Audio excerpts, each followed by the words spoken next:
back with another episode of The Crossover with your host, Ravi and B. This week, Ravi, we get into talking about the MVP of last year, and probably at this point here, odds-on, lockdown favorite to win this year is back-to-back MVP Steph Curry. There's been a lot of discussion on where he sits, in kind of a historical standpoint, as well as this entire season. As this team, breathes down your beloved Bulls 72-10 record, and closing in on it. So I've had a good 20-year run there, Brian. Well, you know what? It's funny, we were talking offline and stuff. I've never really had a chance to really get your thoughts on this whole historical run on that level. We've never even gone there. I mean, I know how you were so, so protective of your squad in this case from those days. So, what do you think, man? Hey, man, it's obviously it's one of those records, me being, going back in the day, the Bulls are the reason I started watching basketball, right. Especially that ball guy, number 23, but I think it's a great record. It's stood for 20 years. Obviously, my own selfish interest, I'd like to see it stand another year or two, but unlike some of these legends, I'm no hater, Oh, yeah. I'm no hater. I could appreciate what the season that the Golden State Warriors are having, but it's not just about winning 73 games. You got to win 73 games to win the championship. That is true. To your point, I would be curious to see if they could get it. First, when it started, I was pessimistic, but now I think it's not even just real. I think right now, I don't know what the odds are, but I think the odds are more likely that they will break it unless barring injuries. Yeah, I checked that just before we actually we started recording. Vegas has them favorable odds to break the record. Yeah. So I mean, if they get, and it looks like they have 20 some odd games left to go, and they've lost 5 thus far. Right. I mean, if they were going to lose the record, I said before, barring injury, that's always the major asterisk, people, barring injury. I think this stretch coming up where they played OKC 3 times in about 10 days, they got a couple more at the Spurs coming up very shortly. If they kind of got through that with maybe only losing 1 game out of that, I think at that point you got to think they're almost home free. All else is considered. Exactly. But they're kind of halfway through this stretch. We'll see what happens. I think if they win it, it'll be impressive from a few different ways. Because no shade on your team in this case. It was an expansion year when they won. I know the Raps took one of those losses, but it was expansion year where you get 6. You should get 6 pretty much cheap wins. I know in this case, well, you know what. You can look at it both ways, actually. You can say it's an expansion year, so you get a few cheap wins in there, but I look at it as more travel and more opportunity to get beat. Yeah. But I see it both ways. Yeah. Because these guys are still NBA players. I'm sorry. They're still NBA players. Yeah, true, but one team had Big Country on it. Let's slow it down for a second here. And Alvin Robertson, not in his peak days, let's put it that way, and Jean Tabat. Let's slow it down a little bit. Hey, man. There's only 400 or some odd jobs in the NBA. I know. Those guys had it. So.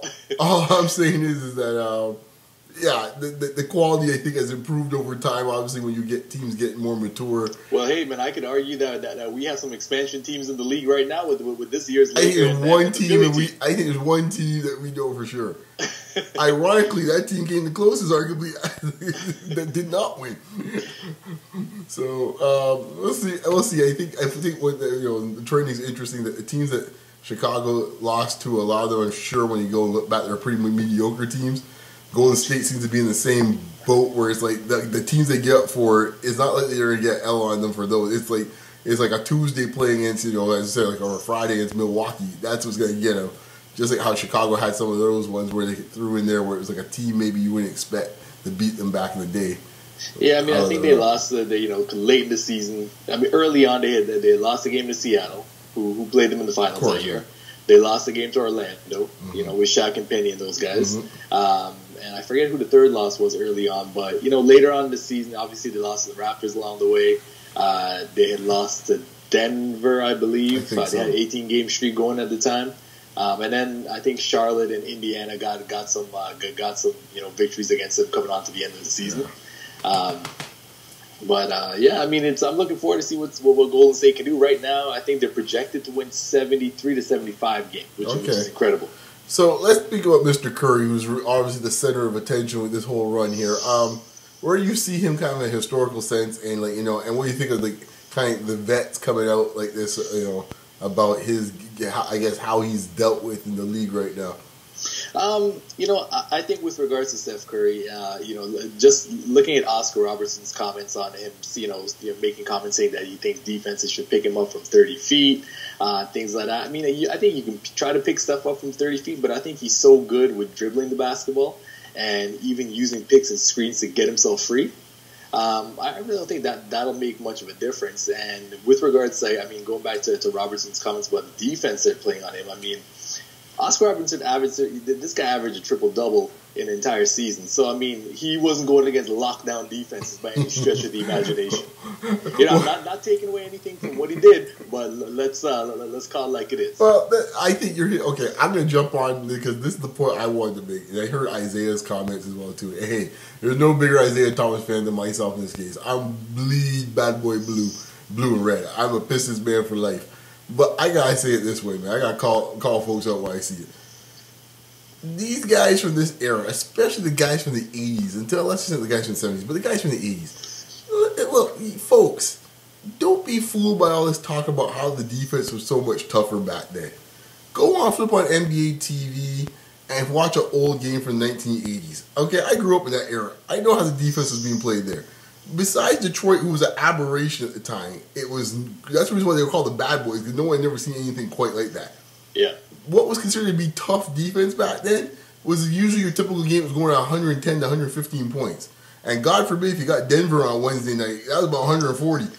Okay, so when you watch how guys were getting played defensively, you'll go back and see guys wide open for jump shots. Not even guys that are like bench players. I'm talking about guys that are focal point players. Whereas like Magic Johnson's coming down and not a soul's around him from like about 5 feet around him. There's no way in God's green earth this day that any top player in this case would have that much room to operate as you saw in the 80s. Now in the 90s, you're right. Things done change, as they said before, when that came around. Based on what Detroit had done in the late 80s, it kind of permeated itself in the 90s.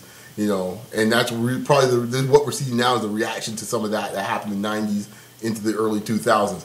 But them dudes in the 80s, as far as Isaiah talking about that, especially those early Detroit teams people forget about, they didn't play a lick of defense. Okay?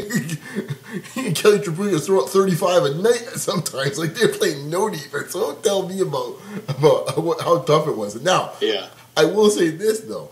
The one thing I think they do have in their advantage is not necessarily, that the vets are talking about, which, the rule changes have made some advantage, it's a big advantage for the offensive player. The physicality component would have hurt a player like Steph in the past. I'm sorry. Steph fans, call me what you want. Agreed. A player like him with his type of frame, he would be just bounced around, and at some point, I think the wear and tear would get to him and his jump shot. Well, definitely, because I think like a flagrant one would just be a regular foul back then. Right, exactly. And you would think twice going in there. I think a lot of times on these pick and rolls, you can't breathe on the guys nowadays on pick and roll. Back then, you could lean in on guys. You could go. You could guide guys with your hands to where you want them to go. None of that is really possible now. So, and that's for everyone. So it's not just Curry, but that's that does it. I think he has the skill set that can exploit that the most more than any other player.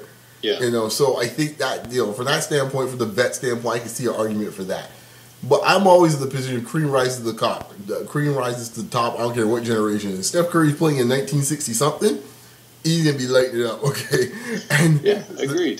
So, agreed. These guys, man, I was at your place in the All-Star game when we saw Oscar Robertson sitting in the front thing. I said, what's the term I use in this case for him? If you don't remember, I said salty. Always salty. This is before this came out. Dude is always salty. Well, between him and Kareem, I'm surprised they don't have their own brand of salt. Oh my God! You know what? He's worse than Kareem in this sense. I think Kareem in this case still has an appreciation for a great player. Yeah. I think Kareem thing's more political, how people handle him. So it's more bridge burning that way. But as far as a basketball sense. Yeah. I don't think Kareem's ever really wanted to be taking shots at dudes' skill sets and how they are. And to be fair to Kareem, I don't think I've ever seen Kareem go that level. Yeah. Kareem's always more to do about, what someone thought of him, perceived about him, blah, blah, that type of thing. That's where Kareem's saltiness comes into play. Fair, not fair, that's the way it is. Oscar Robertson? Oh, good Lord. I mean, as far as he's concerned, 1968 or 69 is when basketball pretty much died in this case. I think I remember him giving saltiness to Michael Jordan. Well, let me take it a step further with Oscar Robertson. So personally, I think the reason why he has an issue is that just to go back to what you said just now, his accomplishments took place in the BC era of the NBA. Mm-hmm. And I think he feels like he doesn't get the credit he deserves for what he's done or what he did. And then you had when guys like Magic came along, Magic was compared to him to a certain extent, mm-hmm. and that kept his name relevant. It kept his name out there.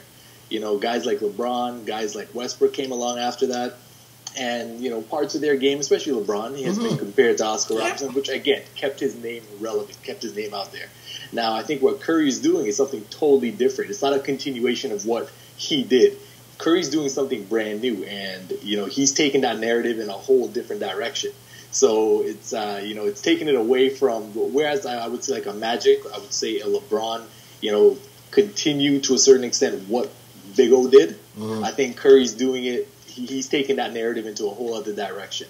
And if you look at it, the way Magic revolutionized the point guard position, with his height, I think Curry's doing that with his range, with his distance. And, I mean, we haven't seen anything like that before. Yeah, so. Well, actually, someone brought up a point. I don't know if it was your boy Phil Jackson or not, but I think I can see the analogy. Maybe, I don't want to say it's Phil Jackson, but I think Mahmoud Abdul-Rauf is kind of a precursor to what we're watching. Yeah. And, when you see Steph Curry, when people, especially even in college, he and Curry's games were very similar in that sense. He could get the hoop. He had range galore. He's also one of the few guys that could pull up off the bounce and shoot a three as well as stand still. And for all the day ones, that's Chris Jackson we're talking about. Yeah, exactly. Chris Jackson, exactly. I respect it, in this case here. I was going to do a Mama Name Clay situation, but, hey, that's what the man's name is now. But for real, yeah, he was a bad man at LSU. And he is probably the closest thing I think of. There's always a little Steve Nash in there as well, too. So I think that the two of them are kind of the two I could think of that had that type of game where it's like, they could pull up off the bounce and shoot three. But I think the part that separates Curry, your point, is the range. Exactly. I mean, what he did the other night against Oklahoma City, I mean, you're pulling up for 32 feet to win the game. And this is the part I'm sitting there shaking my head. Even though I must say Mark Jackson had the line of the year at the end of that. When he had to say, I swear, I almost dropped off my seat. I'm sitting in this chair right here. And he goes, Big O, I'm sorry. I'm sorry. He had to apologize to him for the Big O. I killed myself. I was like, no, he just didn't do that on national TV. You see, that's the thing with some of these guys. Some of these legends, they like to comment and make their opinions. And then, people go back at them or they rebut it to a certain extent. People come back, or you're disrespecting the legends. It's like killing. No, I mean, they have opinions and stuff like that, but it's just things need to you need to, I agree, man. I love that comment by Mark Jackson. Yeah, it was hilarious. It was hilarious. I was like, no, he just did not. I think I heard Breed or someone chuckling when he said we're big guns. But I think this is like that. This is like that in every sport, right? I mean, every sport has legends talk about, the game's not the same, the game's softer, the game's too easy now, blah blah. I mean, I can think of every sport I can think of. And I can hear the excuse. I can run down the litany of excuses for every vet. Tennis. Oh, it's the equipment. In this case, they get different shots compared to my day when we played wooden rackets. I can go to the next one. Baseball. Well, they got so much training and stuff like that. They got guys rested and stuff like that. We pitched all the time at this thing. Blah, blah, this and that, the next thing. I can go through there. Football. Same thing. Well, the equipment in this case here, they got time to rest in this case during practices in this case compared to games when we were back then. And blah, blah, blah, blah. And the league in this case has the rules with no touching nowadays for defense, similar to basketball. And you can go on and on and on and on. When it's all said and done, guy, it's like greatness will be greatness. It don't matter when, where, and how is the case, man. That's exactly it. And just because it was done one way in the past doesn't mean there's not a better way to do it. And to paraphrase the great American philosopher Chris Rock, you can drive a car with your feet if you want to. That will make it a good idea. And I keep going up. For real, boy. I don't know. So, I mean, but just go back to Steph. So last year, Golden State won 67 games. he got MVP. They obviously won the championship, and his PER was 28.6 or 28.06. But during the year, or for the year, last year. Mm-hmm. This year, again, like I said earlier, they're projected to win 73, 75 games. It'd be a shocker if anyone else won their MVP. And they still have to play the games, but the many experts have penciled them in as winning the chip this year. We'll see. But his PER this year has increased to 32.95. So that's impressive. So you can't take away anything. The guy's averaging 36 assists and 5 boards, 2 steals for on the year. Especially his frame to get 5 rebounds a game. Yeah, it's impressive. It's impressive. It's impressive. And just to close off, what would a Golden State Warrior conversation be without Steven Jackson? Steven Jackson came on this week and said that the 06-07 Warrior team would have beaten this year's Golden State team. Your thoughts, please. That team, the Baron Davis team? The Baron Davis team, that's it. That's the team that won. Yeah, I know. We want to remind you, as a Dallas fan, I know. I wasn't going there. I was just going to tell you that they won 42 games that entire year. I know. When it's all said and done this year, Golden State is going to have about that many home wins alone. Yeah, obviously it's our record. I guess it's just looking at a matchup standpoint. You know what? Who else is on that team in this case here? I'm trying to think of. It's him, Baron Davis. Who's the front court players? I'm trying to remember. I can't remember who their center was at that time. Biedrins was on that at that time as a rookie. Was it Andres Biedrins? Yeah, I think he was a rookie or so, like a young player at that time. Yeah, I don't even know. It doesn't really matter in this case to some extent because, that team, unlike this Golden State team, this Golden State team can actually play defense when their minds to it. That team there ain't playing a lick of defense, okay? I'm sorry. Yeah. They ain't playing a lick of defense. I'm sorry. That was called Baron Davis a stopper on defense, okay? Can you imagine Baron Davis trying to pick a roll with Steph Curry? Good Lord. Oh, unbelievable. Oh, good Lord. That was so ugly. No, don't get me wrong. Baron Davis would get his because they didn't really know one of that team that would match up Baron Davis on defense. I guess Iguodala would be the best matchup in this case. But I just have to throw that one in. Yeah, that's funny. That's because, funny. Just before we started recording, I saw that. That article. Yeah, okay. That's real funny. Let me go one more what if, because I heard this on the radio the other day too. Of course, it's going to come on 2K or something like that. Someone's going to put it together. Bulls 96. I guess that won the 72 and 10 was 96 team. That's it. Yep, Bulls 96 team versus this year's Golden State team. Who would win? Brian, in my lifetime, I will never bet against 23 in black and red in his prime. I'm sorry. I can't do it. You know what? I actually think maybe, I know it's going to sound crazy for me to say so. A lot of it depends on what rules you play with. But let's say it's carefree ball how we're playing today. I think physically, the physical factor would give Golden State trouble. There's no two ways about that. I kind of like Golden State, actually. And here's my rationale why. And I think, obviously, it would be a close series, like 7 games or something like that, or maybe 6 or 7 games, obviously. But I think Jordan obviously can get his. We all know that. And Pippen, based on the style of play Golden State plays, there'd be a lot of high-scoring games. It'd be a fun series to watch. I ain't gonna lie about that. Probably the closest team you could probably equate from back in the day that was kind of like them would be Phoenix. But they play better defense than Phoenix. But what they do have, which always gave Chicago problems, was high-scoring backcourts. Well, specifically the point guard position. Exactly. You're right. Which is always a pain in Chicago's side. Gary Payton, Kevin Johnson. To go back to Bad Boys? Yeah, it's always been a pain in Chicago's side. So in my mind, I think that would be very exploitive on that front. Now, would Pippen in this case, if you're playing small ball, you probably could play Pippen against Draymond Green.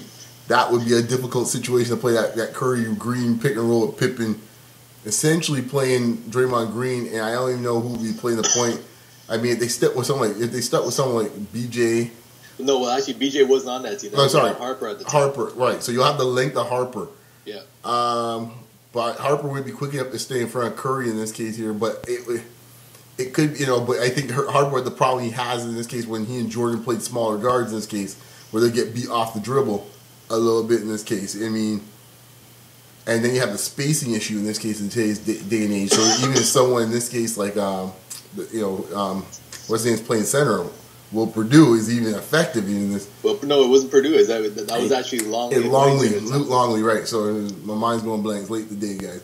But Luke Longley, he wouldn't even be a factor, I think, in that series. You know, I mean, you would have to go Rodman playing almost like center. Chicago defense that year, or for those 3 years, 96, 97, 98. You know, they lost a little bit in the front court when Grant left because I really liked him and Pippen. Their defense in the front court. Well, Grant would be a better setup for the small ball situation than say Rodman. Rodman was on that team as well. Yeah, Rodman, true. Even though he wouldn't be as flexible as he was back in the 80s and early 90s where he could play pretty much 4 positions. Yeah. That first year with Chicago, he was a beast. Oh, he was a beast. No two ways about it. I mean, you could probably play him. I mean, probably the likeliest lineup when you think about it, they really want to try to shut down that pick and roll stuff, would be Pippen to